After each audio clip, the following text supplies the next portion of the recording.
After months of continuously building up hype, College Football 25 has finally released, and I could not be more excited to get started with our Vanderbilt Dynasty here on the channel.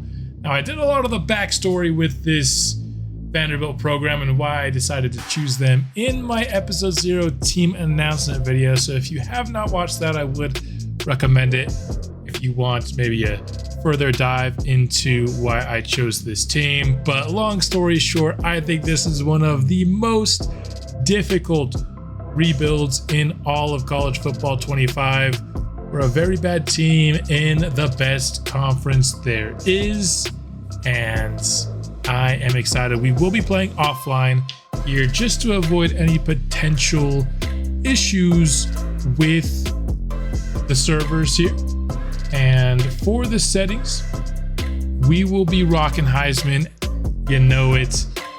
Not only do we like the difficulty of the team rebuilds, we like to make the gameplay and the recruiting difficult as well. Now, there is no difficulty slider specifically for recruiting.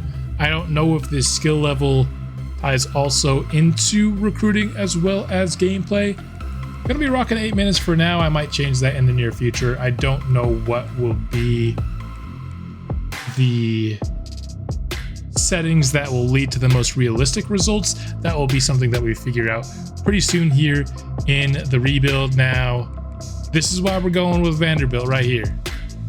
We've got the SEC. I mean, take a look at these overalls. Yes, you might think 81 is a little bit high of an overall to be doing one of the quote-unquote hardest rebuilds in all the game, but if you take a look at the conference we are in, only Mississippi State is anywhere close. Kentucky's tied for the second lowest overall. I mean, you got high 80s across the board. Teams with very strong pipelines and teams with very hard places to play in this game, and that difficulty of atmosphere on a week-to-week basis is really what drew me to this rebuild. As far as our opening tree here for our coach, I really think each tree offers something very valuable. I think if you're going for a rebuild that you're looking to succeed early, like if you're doing a Florida rebuild, for example, Tactician might be good where you have a pressure to win early. For us, though, we know it's a long road ahead, excuse me, and for that reason, we've got to build this program up, I think, from almost pretty much the bottom. Since this is the first college football series that we're doing on the channel, don't have any previous college football channel legends, so we'll be doing myself as the coach here for this team. I hope I'm up to the challenge. It should be a very difficult one. For now, I think the spread Vanderbilt offense should be good. They have a base 3-4 here. I'm kind of partial to the 4-2-5 or the 3-3-5. I don't know what the tight it means, but for now, I think we'll go with 4-2-5. My alma mater, not gonna use my actual one here. We'll just say Vanderbilt. And then I want to, if we can strengthen our pipelines in Tennessee even a little bit more, I am definitely going to do that. Adaptive AI, not really sure, honestly, what this means. We're going to keep it at balance just because of that. In simulation, I do want this team to run some no huddle, increase the amount of snaps we're taking. I think that should be fun. Also going to tune up the aggressiveness just a little bit as well. Let's now take a look at the appearance, where there are so many options in this game. We're going to do our best to kind of make it look like me. There's one that's okay right off the rip. Just looking for some blonde hair, maybe a little bit of a beard. That one probably looks better. Not super satisfied with any of them yet. This one looks pretty good. It's probably the most accurate, but actually, I know which one we're going with. Maybe not the one that looks the most like me, but dang, that flow. I can't choose anything else here. Physique, 5'11". I wish I was 160 pounds. I haven't been that light since I was like 17 years old. So that's a little bit more like it here. For apparel, not nearly the amount of options here, unfortunately. You're rocking a polo or you're rocking a quarter zip. Seems like everybody that I've seen and their dog is doing the quarter zip. I do think it looks a little bit better, but for the sake of being different, we might rock this polo. Whoa, what are my arms doing? I'm so jacked that I can't even fit in my polo. I was gonna choose this, even have the polo on here for it as well, but not if my arms are gonna phase through the shirt. So I guess we're gonna go with the popular decision, and honestly probably the better looking one as well, with the quarter zip. And that's gonna be what we'll be rocking with as a coach. Now, I mentioned this being one of the more difficult rebuilds in the game, and this is why. Yes, you see a couple of good years there. My face is covered in 2012 and 2013, but these last 10 years have been brutal. Vanderbilt has been considered the doormat of the SEC. Winning 4 games is our goal. Have to do it at least once here in these 3 years for us not to get fired. Hopefully we can do it all 3, but coming off 2-10 last year, it's no guarantee. We are the worst team in the SEC, and I don't even think we play Mississippi State. We'll take a look at the schedule later on. But what I want to do here in this introductory episode, I want to give you a little bit of a preview of the roster that we're going to be working with day 1. And I also want to give you a first look at the recruiting. Won't be playing any games until the next episode, where we'll kick off our new series against Virginia Tech at home. But that's going to be in the next episode.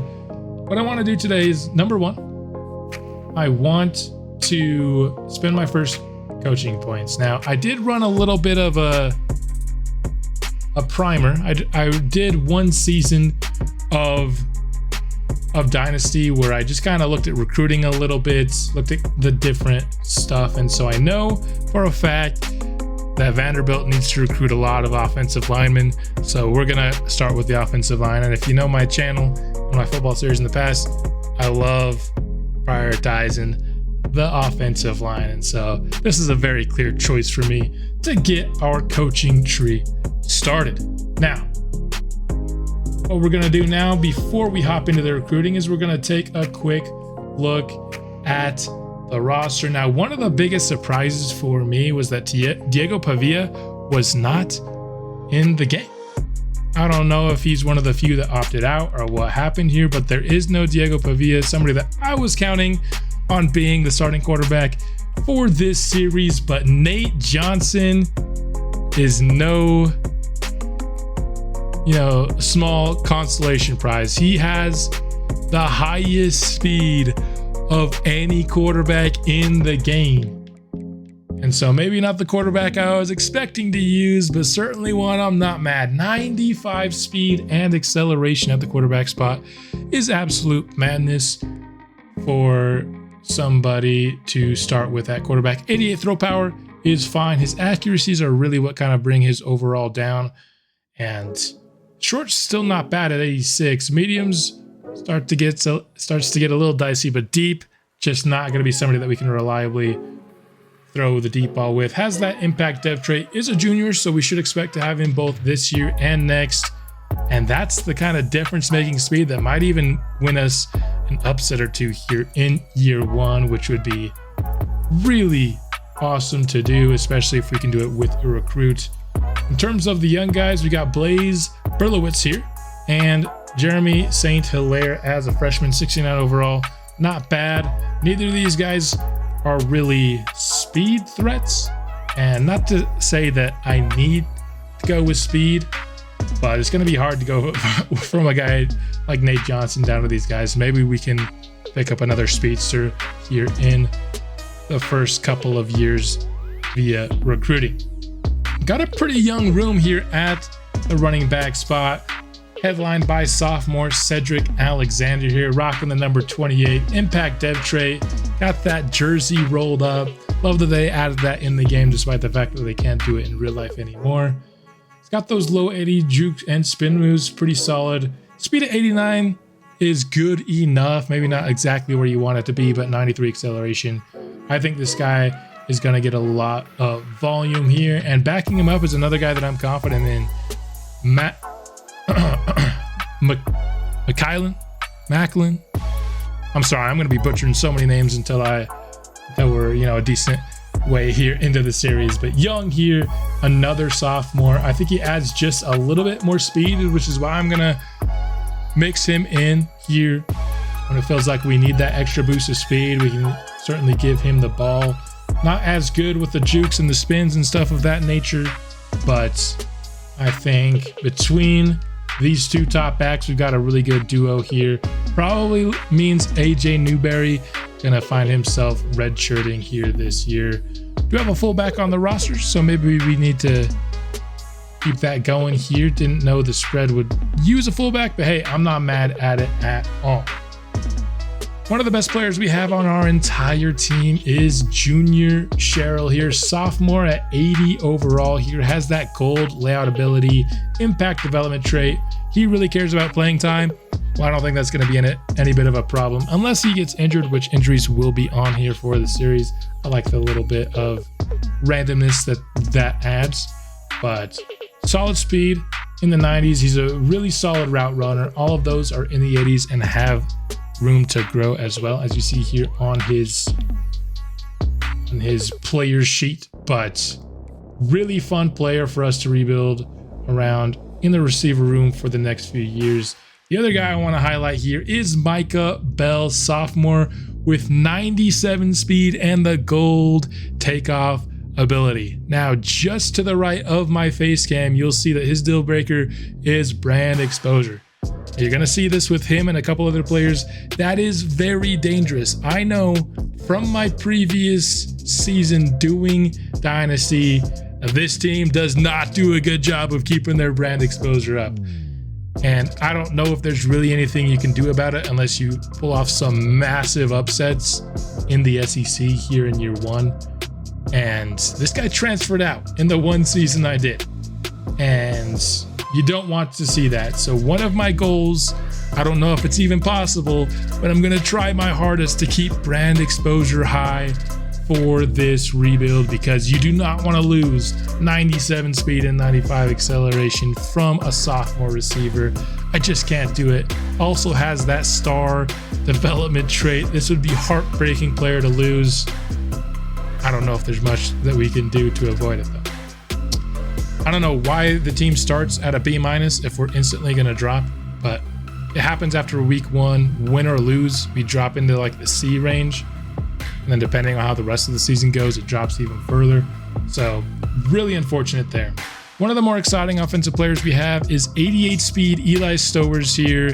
Must have been a former quarterback based on the gear that I'm looking at here, but gonna be an exciting tight end. I've always liked involving the tight end in my offenses. And if you have upper tier speed, I think he's one of the fastest in the entire game at the tight end spot.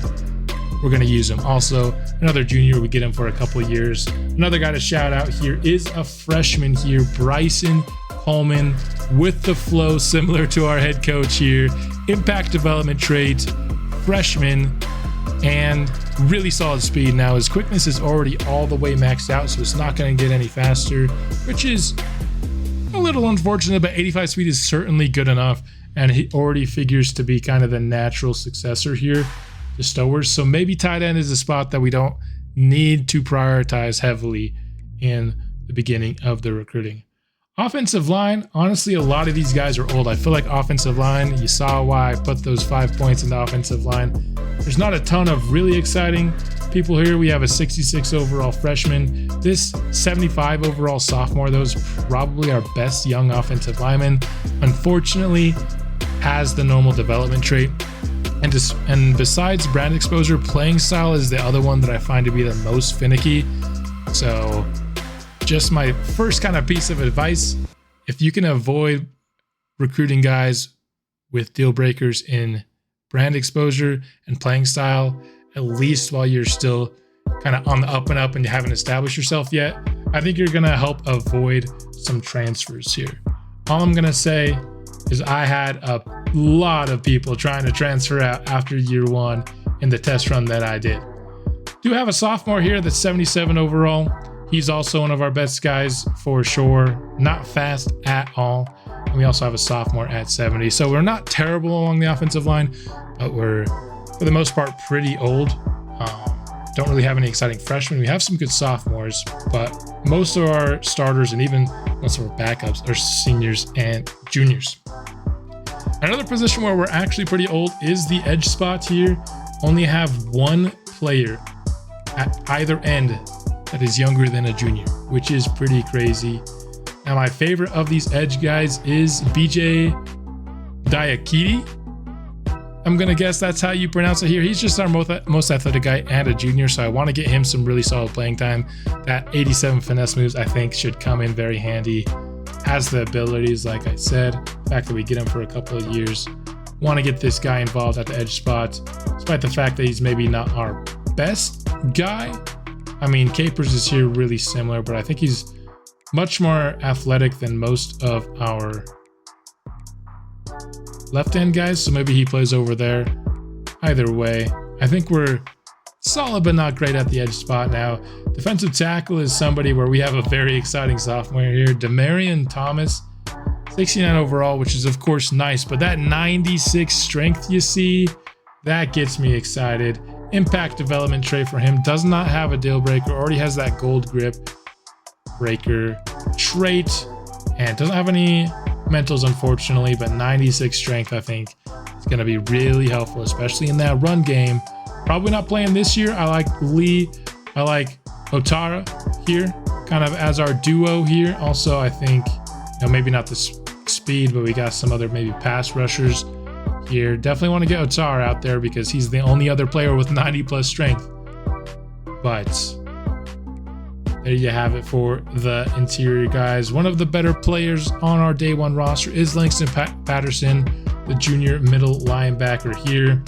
Another guy who likes brand exposure. This is another guy that transferred or attempted to transfer at the very least after year one. And we haven't gotten through the secondary yet, but there's even some more key players. So much of this team and so much of the young, exciting part of this team is focused on brand exposure, and it's so unfortunate. I don't think there's a way to fix it. He's really the only probable exciting linebacker to really talk about. So let's get to the defensive backfield, where I think we have some really exciting guys. And once again, here's another guy with that deal breaker for brand exposure. You starting to see just how important it is for me to hopefully find a way to keep that high this year, something I couldn't do in my test run, but just so much of this team relies on it. I also have a junior here in Barry, who I think is a very good player. He's more worried about playing time. I like to see that because he's gonna get it. A little bit more athletic, 92 speed, 94 acceleration. Neither of these guys have excellent cover ratings though, so I don't know if you can trust them kind of on an island. Eventually you want to get to a point in your series where you can trust your guys on an island. After that, you got a bunch of senior and junior players until you get a nice little crop of freshmen here at the bottom. Now, the most exciting freshman on this team by far is Dante Carter, the only 4-star freshman from last year's class on this team, and he wants brand exposure. Everybody that's good except for like our number one receiver who wants to play. I get it. A lot of the higher touted guys, they want that brand. They want that NIL. I think brand exposure is pretty much their equivalent of NIL. So they're worried about cashing them checks, but he's so athletic. He's so good. He's a true freshman, and I want him to be the face of this team a couple years from now, even next year. But unless we can find a way to keep brand exposure high, he's a very high transfer risk. Now, the face of this team, year one, is going to be his safety mate in CJ Taylor. Rocking that number 1, so he's good. Silver aftershock, silver blow up. He's got some major hit power at 91. Not ultra athletic, but certainly athletic enough for the safety spot at 88 speed, 90 acceleration. Probably the only guy that's going to get drafted next year for this team. Probably something like a 4th round pick with this guy, but really exciting guy. And I haven't used her at anything but the defensive line in like 5 years, but but CJ Taylor's kind of calling my name in terms of being my main user here for this team. And we've got Randon Fontenette, who I think will play the slot. He wants to play. He's got star development as a sophomore. I really like that. One of the few guys who probably is not going to transfer. We just have to make sure we find him some playing time. Again, I think it's most naturally going to be here at the slot. He's somebody similarly athletic to CJ Taylor here. Fortunately, those hands aren't good, but he has plenty of chance to grow them. He can play both man and zone, which is why I'm thinking slot for him. But I'd say overall, we've got some really exciting guys in the secondary already. It's just that two of them want brand exposure, the sophomore and the freshman. So a year from now, our secondary might not look nearly as good, but there you have it. Not really going to spend too much time on the specialty players. Let's take our first look at recruiting. And the best part of Dynasty mode is going to be the recruiting. I've done it for 1 year in a test run, and it was really, really fun. Now, because we're a lower tiered program, I believe we're a 2 or a 2.5 star program, we're not going to have quite as much resources as some of those big schools do. So we have to be very selective as to who we target. I have a strategy for how to use our hours correctly. As you can see, we have 625 here in the preseason. That will go down to 500 once the season starts. And so we can't go after everybody. I have a strategy. I'm going to try to go after probably 6, I think is the perfect number of 4 stars that we're going to put all of the time that we can into, and then use the rest of those 500 hours scouting and putting maybe some medium effort into signing some maybe 3 stars, and if necessary, maybe even some 2 stars for the season. So what I'm going to do to accomplish that and find our 4-star guys that we're going to go after is I'm going to sort by my pipeline here. This will be sorted by ranked in states that we do have a pipeline in. And I want to look for some 4 stars. Now, in the early access, I did notice some people having a pretty easy time signing 5-star recruits. In my mind, maybe a little bit too easy of a time. Sometimes these 1-star schools in terrible conferences were signing 5-star players. That's a little bit too easy for me. So my idea is to implement a house rule where until I make a bowl game, I can't sign a 5-star player.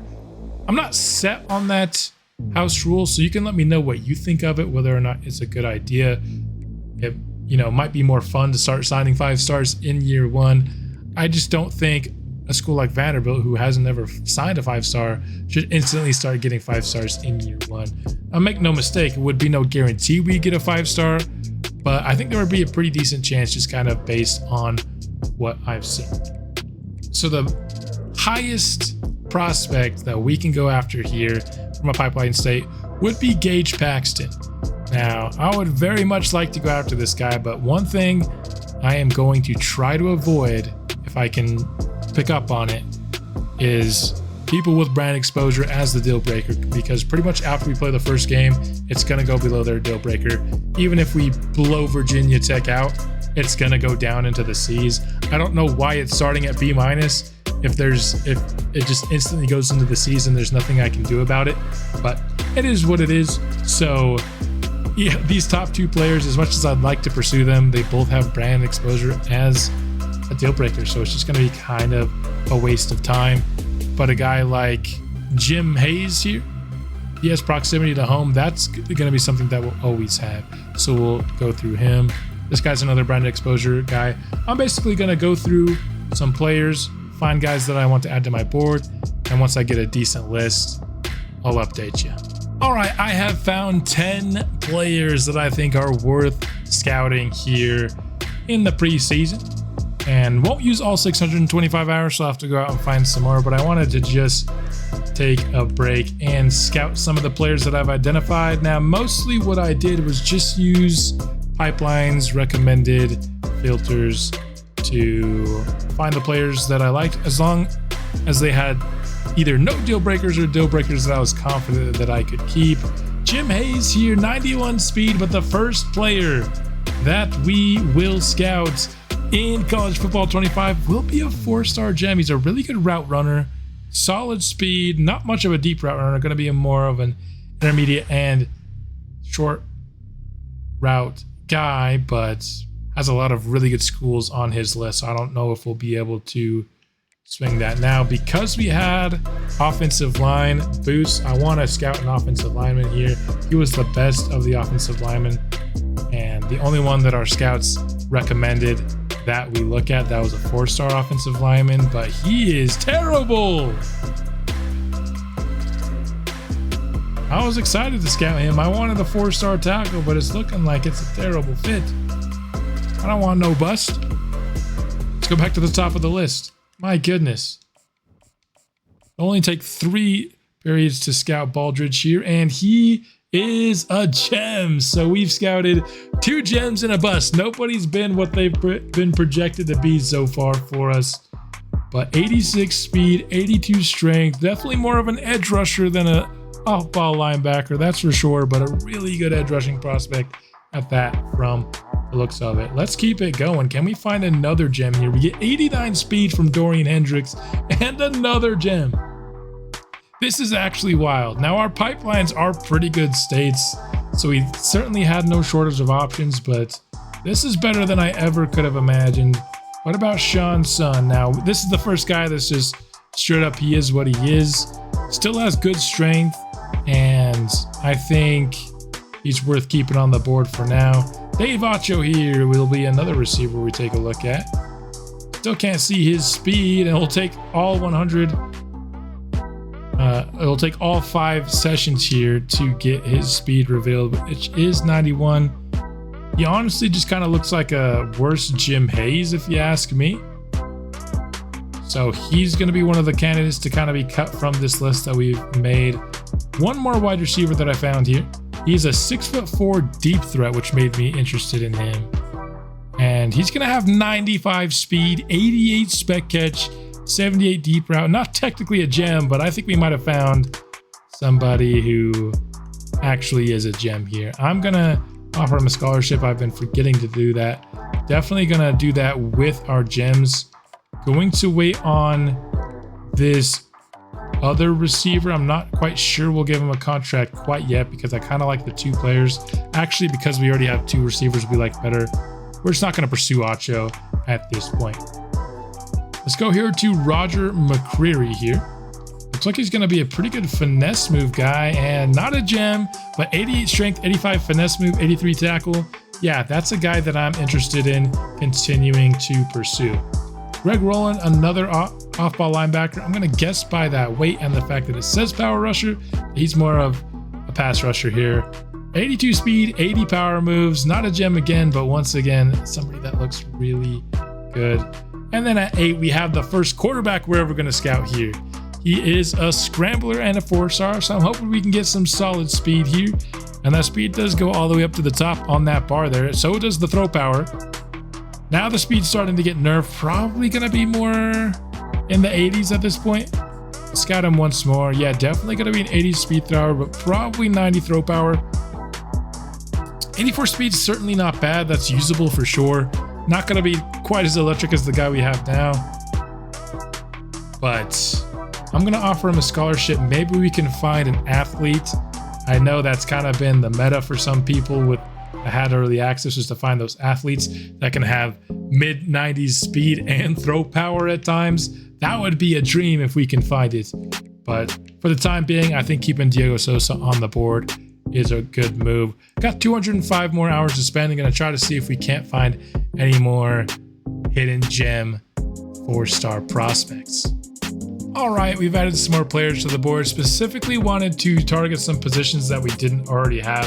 Some guys we were looking at in. A couple more offensive linemen here, some running backs, and some safeties is how we're going to wrap up, I think, this first week here. We do find a gem of a guard here. He's got 93 strength. Both of his power ratings are in the 80s. Speed, not elite, but certainly good enough to slap a scholarship onto this guy right here. Let's go ahead and do an athlete. I was really interested in doing an athlete here because I thought he might have some insane speed, and he does. We get back-to-back gems. Kind of makes up for the fact that our tackle that I was excited about was a bust. So we have 135 hours here. Let's go ahead and go with our first running back here of the cycle. Speed here not looking like it's gonna be elite. He is a bust, only 87 speed. I think that's enough to look for greener pastures. Maybe we found it here in Mike Cleveland. He's a little bit faster at 89 speed, and he's not a bust, but he's also not a gem. But I'm liking what I'm seeing here. 89 speed from a power back, 86 stiff arm, 84 trucking, 85 brake tackle. That could be a really fun build. Now we only have 30 hours left, so we kind of have to choose which of these two safeties. We have a better pipeline in Georgia, so I think I'm going to use that as a tiebreaker.